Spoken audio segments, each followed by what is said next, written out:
Faz muitos anos que eu trabalho na indústria mecânica. Mas assim mesmo, até hoje, às vezes eu paro, olho e fico pensando: como será que o homem conseguiu extrair da natureza essa coisa tão maravilhosa que é o aço? Como se transformam aqueles pedaços de minério de ferro nesse produto tão nobre, tão útil, tão bonito? Bom, para nossa sorte, esse é o tema da nossa teleaula de hoje. Você vai conhecer a alquimia da produção do aço dentro dos conversores, que são os fornos que trabalham com injeção de ar diretamente sobre o ferro gusa. E vai conhecer também os fornos elétricos que transformam sucata em aço. Agora preste bastante atenção que você vai ouvir uma palavra-chave na produção do aço. Está preparado? Então lá vai. Oxidação. Já tinha ouvido falar, não é? Pois é, a oxidação desempenha um papel muito importante na hora de fabricar o aço.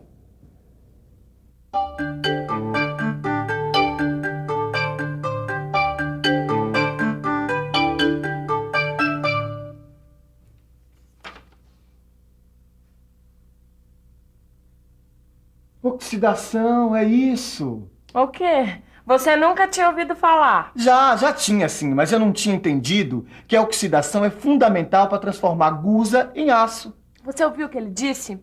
A oxidação é fundamental para transformar o gusa em aço. Neuza, você já tinha estudado como que acontece esse processo de oxidação? Bom, para falar a verdade, ainda não. Então vamos nessa, viu? Porque se a gente não aprender como acontece esse processo de oxidação, a gente não vai entender direito como que é a produção do aço. E se a gente não aprender como que é a produção do aço, a gente não vai dominar bem os materiais. Se a gente não dominar os materiais, a gente não vai ter condições de construir o nosso kart. Então, oxidação já! A oxidação é a combinação do metal e das suas impurezas com o oxigênio. Mas que impurezas do metal são essas? Como você já sabe, o ferro gusa tem grandes quantidades de carbono e de impurezas normais, como o silício, o enxofre, o fósforo e o manganês. Agora, quando o oxigênio entra em contato com o metal, a concentração dessas impurezas diminui e aí o material fica mais resistente e mais dúctil. Mas até descobrir isso, os pesquisadores queimaram as pestanas. Agora fique por dentro de como o oxigênio entrou na história do aço. A ideia de reduzir as impurezas injetando oxigênio no metal dentro do forno foi apresentada por dois engenheiros simultaneamente, Henry Bessemer, inglês, e William Kelly, americano, no ano de 1847. Esse processo permitiu a produção de aço em grandes quantidades. A produção do aço com injeção de ar ou oxigênio acontece em fornos especiais chamados conversores. Você vai conhecer agora os três principais tipos de conversores. São eles o conversor Bessemer, o conversor Thomas e o conversor LD, que é a abreviatura de Linz-Donawitz. Vamos conhecer mais sobre cada um deles, começando pelo conversor Bessemer. Nós vamos conversar agora com o Luiz, que é engenheiro metalúrgico. Luiz, quais são as características do conversor Bessemer? No conversor Bessemer, o ar sob pressão entra pelo fundo. Esse conversor possui o formato de uma pera, e isto possibilita que esse conversor seja basculante. Basculante, tá aí uma boa palavra para um desenho. O conversor Bessemer é basculante, quer dizer, ele é montado sobre eixos, que permitem que ele vire para a posição horizontal para a carga do gusa e volte à vertical para a produção do aço. Outra característica da produção do aço no conversor Bessemer é que ele não precisa de combustível, certo? Certo. Nesse conversor, as altas temperaturas são conseguidas através de reações químicas. O oxigênio do ar injetado no gusa líquido combina com o ferro, formando o óxido de ferro.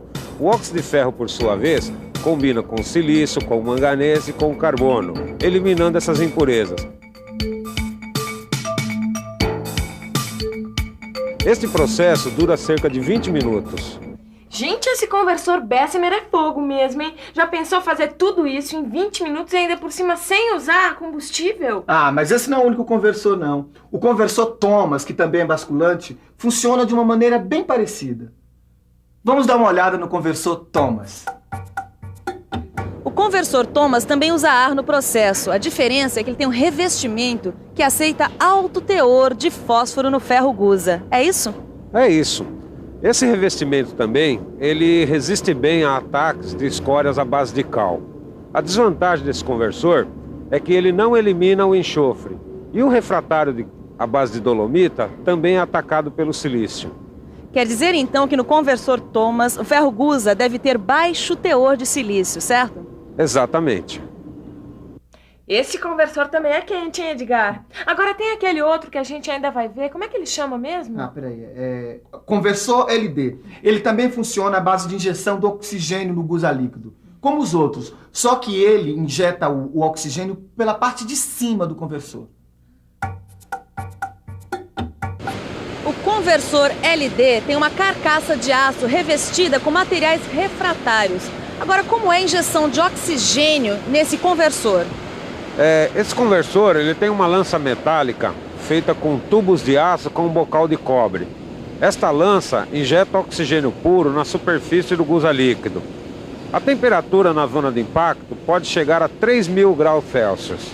E é verdade que essa alta temperatura acelera as reações de oxidação do gusa? Esse conversor ele tem alta capacidade de produção, é fácil de operar e também não usa combustível. Muito obrigada. Mas os conversores também têm algumas desvantagens. Eles perdem metal na queima, causam a formação de óxidos de ferro e gases e também esses conversores não transformam sucata.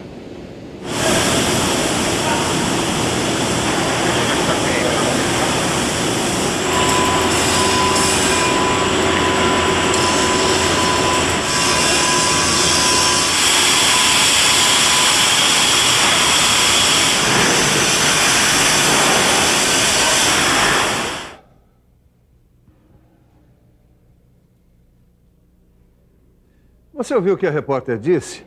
Disse que o conversor não transforma sucata, pois tem forno que transforma sucata em aço, sim senhor.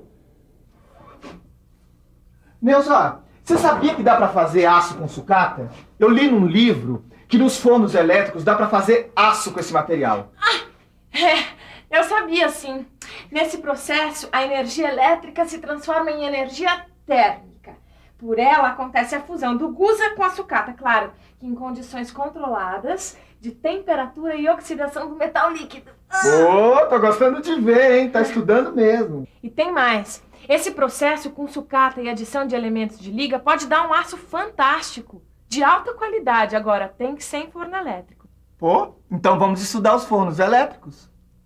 Existem dois tipos básicos de fornos elétricos, o forno a arco elétrico e o forno de indução. Vamos conhecer cada um deles.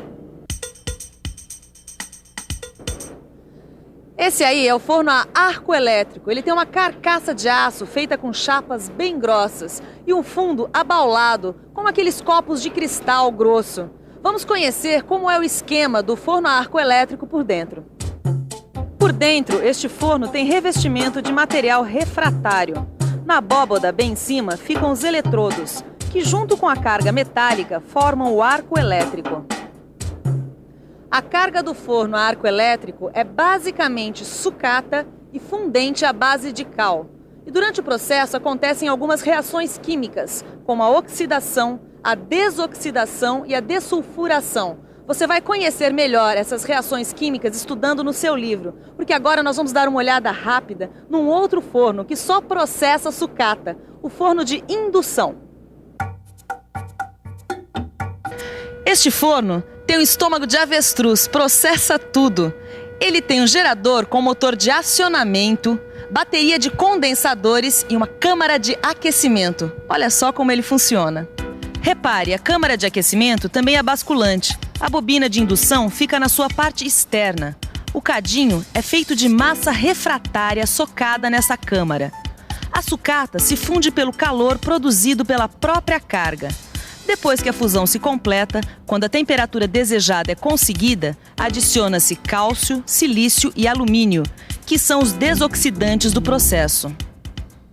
A produção do aço nos fornos elétricos tem algumas vantagens. A operação é mais flexível, as temperaturas são altas, existe um controle rigoroso da composição química e melhor aproveitamento térmico. E também não há os problemas da combustão. Mas também existem algumas desvantagens nos fornos elétricos. O custo operacional é mais alto e a capacidade de produção menor. Neuzinha, vamos comprar o aço para o nosso kart produzido num forno elétrico ou num conversor? Edgar, eu acho que ainda não dá para saber isso, não. Claro que dá, vamos comprar produzido num forno elétrico, que além de aproveitar a sucata, é muito mais ecológico. Eu acho que antes de mais nada, a gente tem que dar uma boa estudada nessa aula, fazendo todos os exercícios do livro. Faça isso você também. Assim dá para pensar nos processos de produção de aço com muito mais base. Mas antes disso, vamos fazer uma revisão da nossa teleaula de hoje. E atenção, se liga aí, que é hora da revisão. Na teleaula de hoje, você viu a importância da descoberta do processo de oxidação para a fabricação do aço. Você conheceu os 3 tipos de fornos onde esse processo se realiza, os chamados conversores Bessemer, Thomas e LD. E conheceu os fornos elétricos, um que funciona a arco elétrico e o outro de indução. Se você quer ficar por dentro das características de cada um desses fornos, dê uma boa olhada na sua aula, no seu livro. Assim, quando nos encontrarmos aqui na próxima teleaula, você vai estar tinindo para aprender mais coisas sobre materiais. Até mais, um abraço.